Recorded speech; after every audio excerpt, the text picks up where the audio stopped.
This is Behind the Headlines, with behind-the-scenes analysis on issues affecting Pennsylvanians, sponsored by the Susquehanna Valley Center for Public Policy. Now, here's your host. From Philadelphia to Erie and from Scranton to Pittsburgh, it's Behind the Headlines. Hi, I'm Charlie Greenewalt, Senior Fellow of the Susquehanna Valley Center for Public Policy. I'm joined by my co-host, Maura Donnelly. Maura, welcome to the show. Hello, Charlie. Why, in this pandemic, have you been vaccinated yet? Not yet, no. I haven't been able to secure one yet either. So I don't know. I've heard that in reaction, you've been doing a lot of hiking to get out of the house. Is that true? That is true. It's been quite a mental health break to get out and go for a walk and get some fresh air on a daily basis, even in this bitter cold weather. Well, I think you'll be happy to know then about today's guest. Today's guest is Cindy Adams Dunn, who is the Secretary of the Department of Conservation and Natural Resources, who can tell us a lot about this subject. Secretary, welcome to the show. Thank you for having me. Oh, it's our pleasure, and it's so nice of you to take the time and join us and our audience. I think what we'd like to do to start out is, if you wouldn't mind spending just a moment talking about your department, what it does, and then I think maybe Maura wants to ask you questions about your background and a little bit about you. Sure. And if we could be called the Department of the Outdoors, that would be a good name for us. But our official name is the Department of Conservation and Natural Resources. And we're probably what you're thinking of. We're the 121 state parks. We're the 2.2 million acres of forest land owned by the Commonwealth, which means owned by the citizens of Pennsylvania. We have a grants program that reaches communities and local governments, and we have the Geologic Survey, which maps stream and floodplains and geologic resources of the Commonwealth. And we have a big infrastructure. People think of when people think of parks and forests, they think about scenes like the one behind me, but we actually have 4,700 buildings in the system. So we're actually a pretty big infrastructure agency, and we have a team of engineers and designers to keep that safe for the public. So what makes you most comfortable in that environment behind you? What's your background?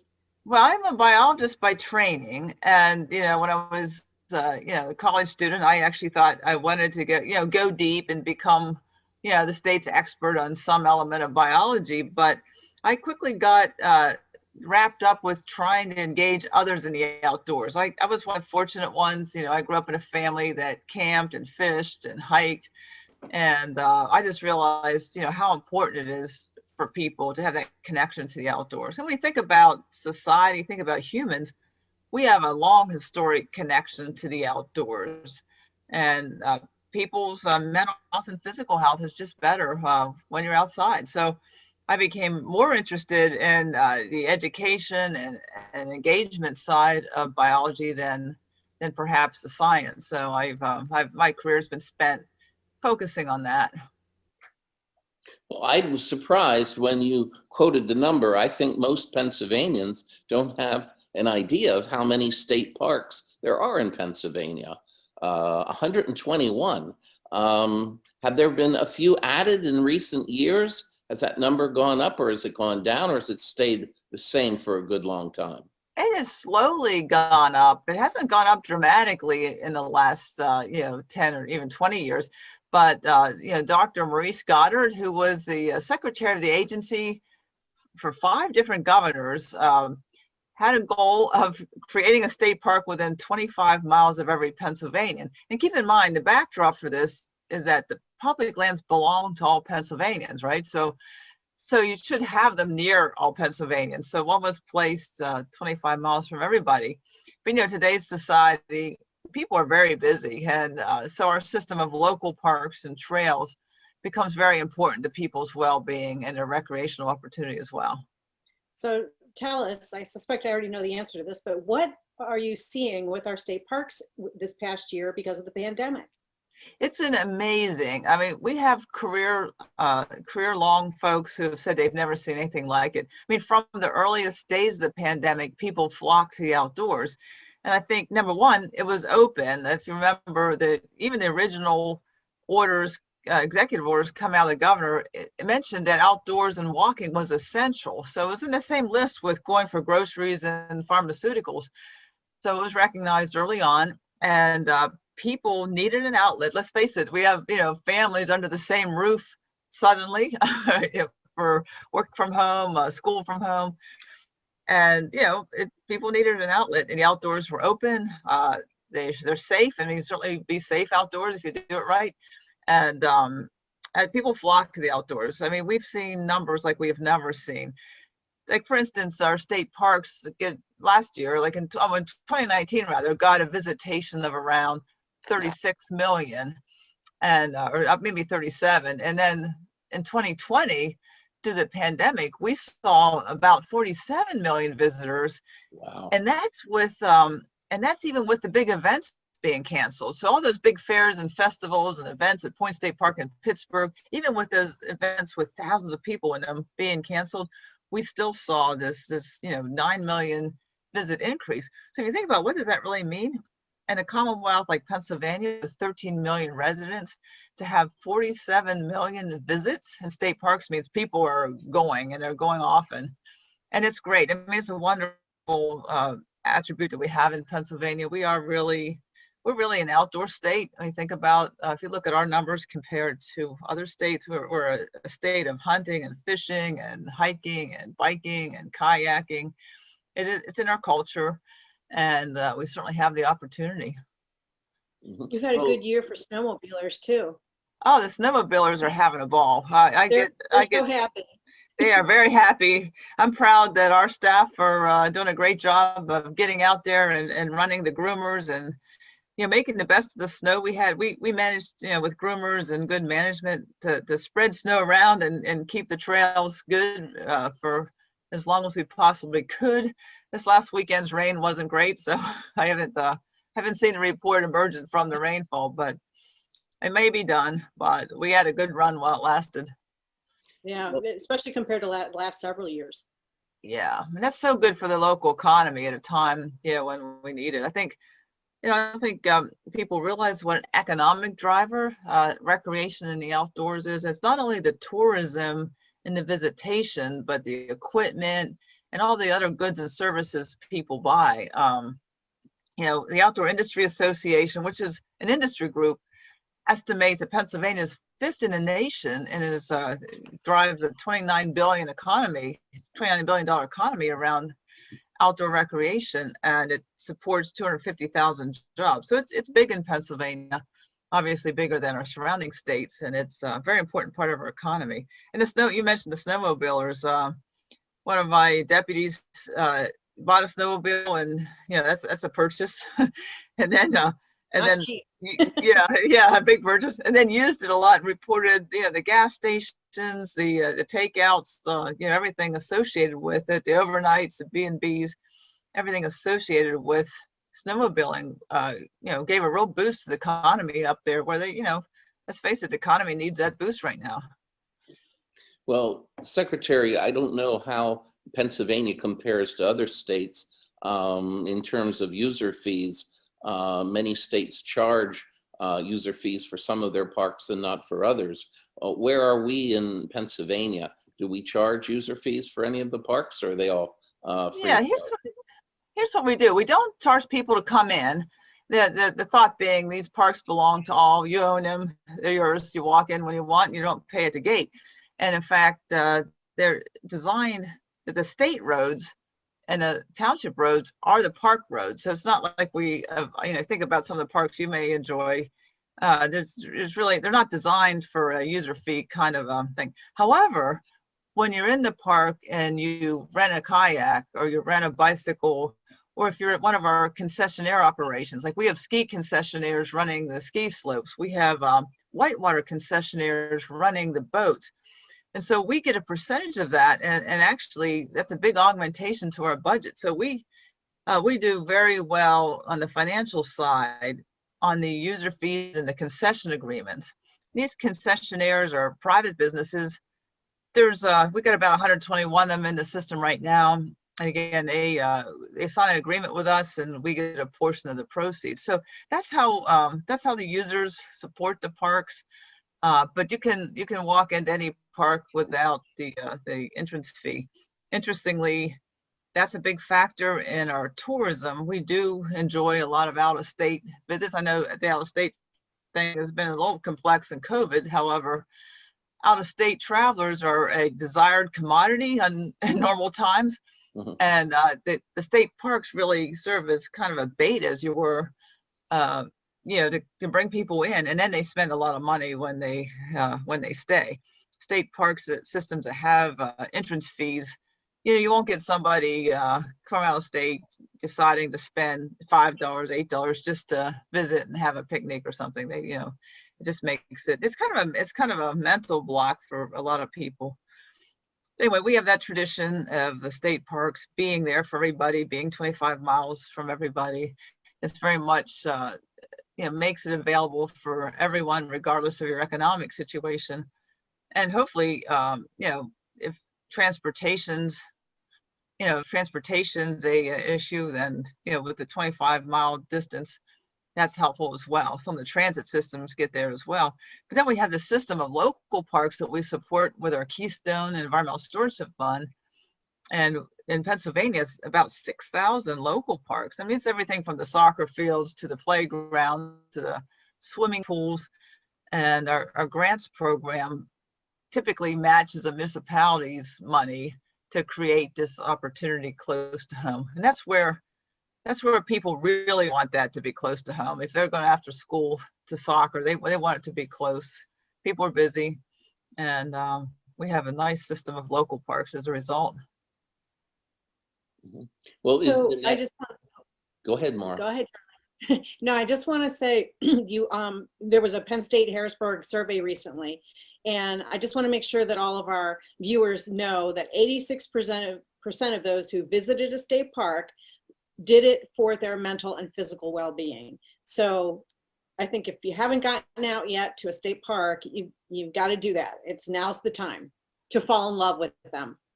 I would agree. We could, one of our partners, the Pennsylvania Park and Forest Foundation, has this state park passport.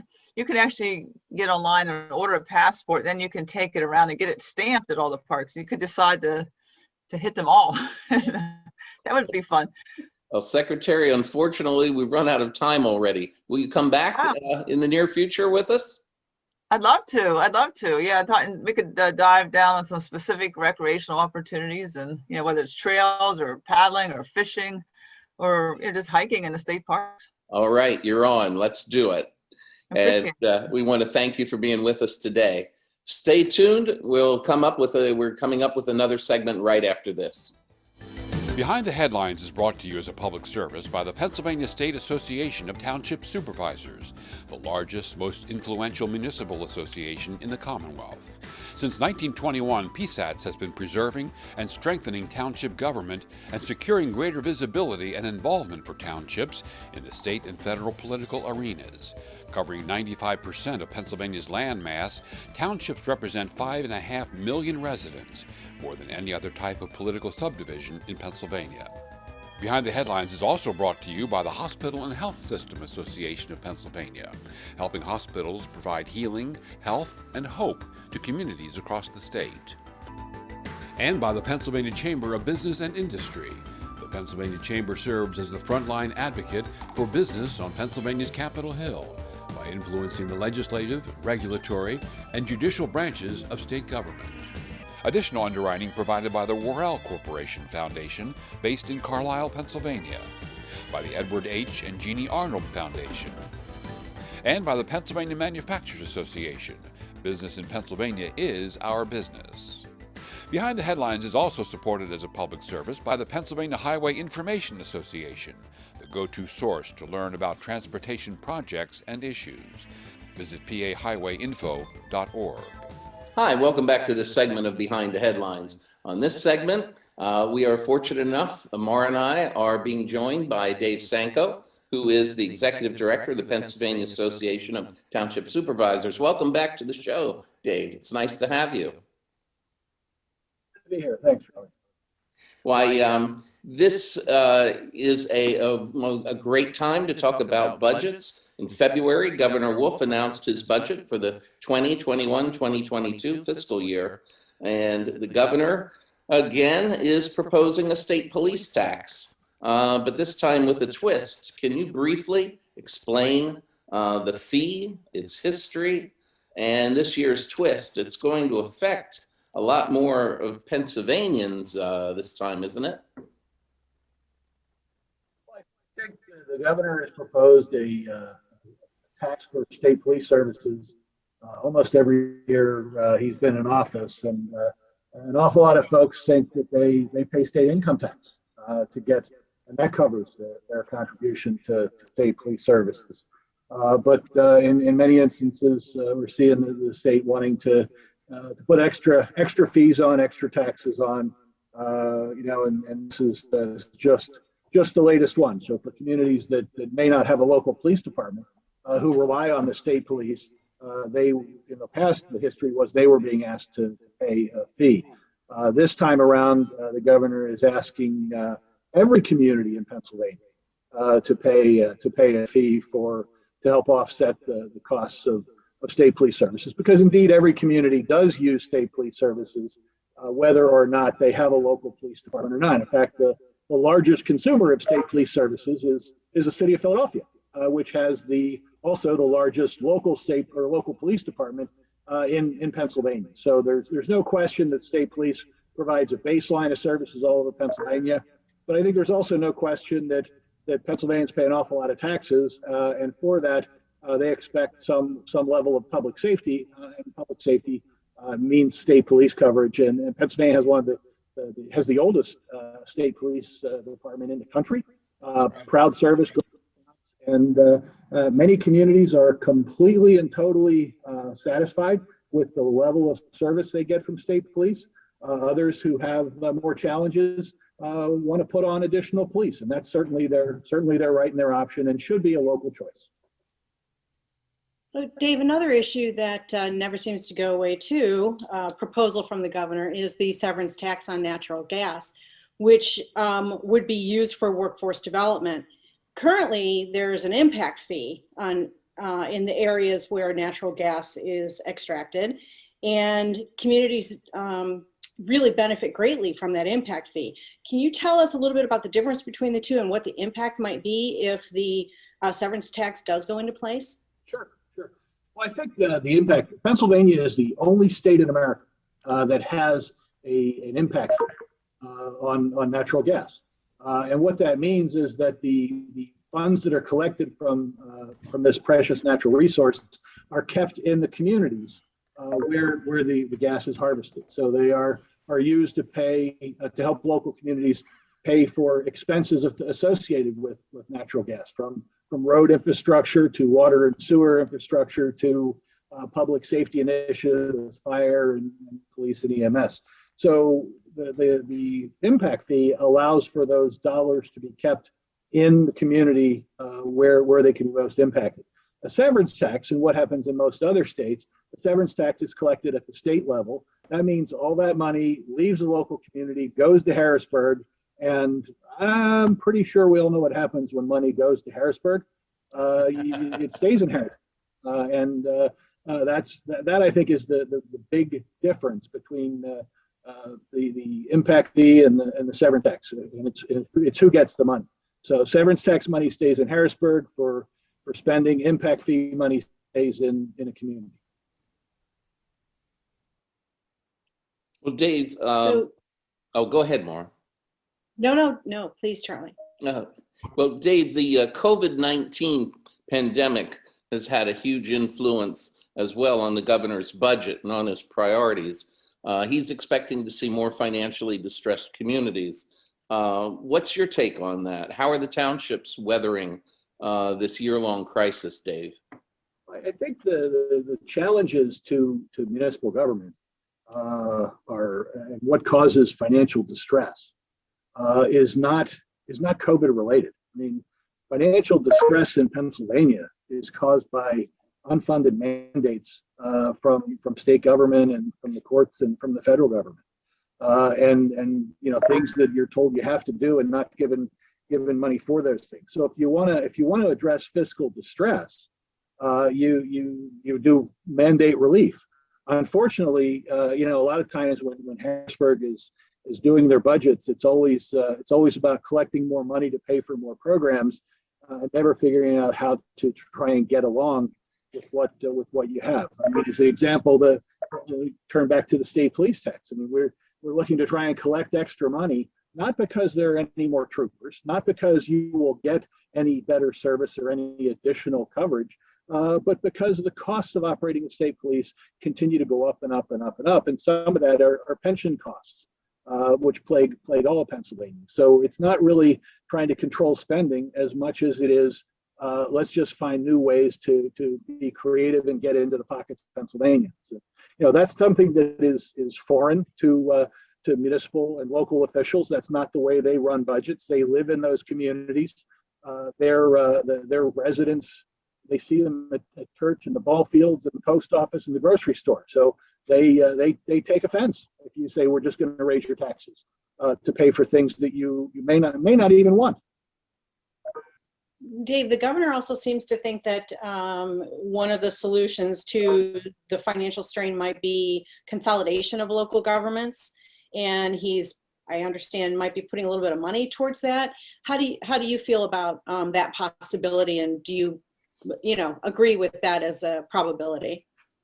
I think our members, and I want to say 85% of our members, participate in shared services, doing joint projects and doing things together because it just makes sense and it saves money. They do joint purchasing through the Pennsylvania Co-Stars program, as an example, saving untold millions of dollars for their communities. So for communities who want to partner, who want to do things together, they should be encouraged to do that. Our objection is when you're forced to consolidate or forced to merge against the community's will, and I think that's the big distinction. And voluntary cooperation should be what we're focusing on, as opposed to forced mergers and consolidations. But again, the overarching theme is to go back to do some mandate relief. I mean, if state government wants to help local communities, take off some of the rules and the blinders and the handcuffs, and let them do their job as they would do in their communities, because they're responsive to their communities, and frankly, their communities aren't going to tolerate some of the nonsense and waste that goes on in Harrisburg and Washington. Well, Dave, while we're on the topic of the pandemic, let's talk about something that's on the minds of many Pennsylvanians, and that's the vaccine and access to the vaccines. Your organization represents lots of rural townships where lots of older residents are having a lot of difficulty obtaining the vaccine, let alone an appointment. What's happening and what's the solution? I think everybody kind of knows what's happening. When you see TV stations and media outlets put up programs called vaccination frustration, it kind of tells the story. There's Pennsylvania ranks near the bottom in terms of being able to get the vaccines out, to even beyond the supply question. My goodness, I mean, there's clearly more people who want vaccines than vaccine exists. But we've, in Pennsylvania, not even been able to figure out how to distribute the vaccine that we do get, and that's running a little behind. It's a little confusing. I mean, because there's the rules kind of keep changing. I mean, as you know, I was spent some time as the FEMA director with emergency management, and after September 11, there were a lot of plans put in place for a lot of different scenarios, including pandemics, including terror events. Well, where are those plans right now, Dave? Why aren't they being used? I'd have to defer to those in power. There's clearly reasons to update those plans, but I will tell you, I mean, I know there were plans that called on Pennsylvania's vast network of EMS providers and the National Guard to be able. I mean, they were tasked with doing the vaccinations the last time. Both in this instance have not been brought into play. There may be different reasons for that. I don't know what they are, but I know there's a tremendous amount of frustration on the part of citizens, and I know these are difficult decisions, and I don't take lightly, the task that the governor has before him, and that his advisors have.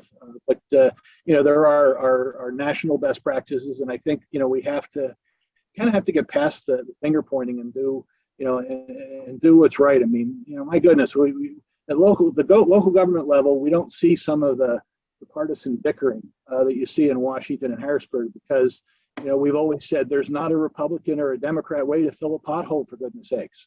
Well, you know what? I'm not sure there's a Republican or Democrat way to give out a vaccine either. So let's just get it done. Well, we're going to keep our fingers crossed for that.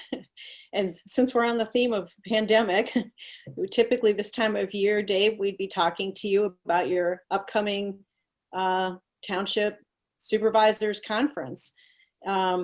What's going on? Our members we normally would meet in April, just beginning of the month. We had to make the decision that we were not going to be able to meet due to the crowd size restrictions. I think we're hopeful. It's difficult to plan a large event like that, so we've been planning for it for a year. We have a lot of contracts in place that have to be honored. Clearly, as it got down to the wire where we are now, it became apparent that the safety guidelines would not allow the event to go forward. The space restrictions alone, classroom, and our conference is about a lot of education. So our general session, where we could have had 2,000 people, we would have been able to have 200 people at 10%, or now at the new 15% level, 300 people. But it's still a far cry. That's not even half the voting delegates. In our classrooms, instead of being able to have 75 people, we would be able to have less than 20. And I think nobody was looking forward to making a trip to come and learn and network and try and figure out how to better serve their residents, and being met at every door with somebody holding a sign saying we're full. So the board made a determination to, in the interest of safety and trying to get the information out, to postpone or to cancel this year's conference. Well, Dave, but we're gonna. I was going to say, we're going to have to check. We're going to have to stop you there, and we're going to have to check in with you next year on next year's conference. Very good. But this year, you have to take a postponement, right? We will. We're going to deliver a little bit differently. We'll still do the workshops online. We'll do a general session, a voting session in October. Okay. No trade. Well, thanks again for being with Maura and me today, and we hope that you'll join us next week for another episode of Behind the Headlines. We'll see you then.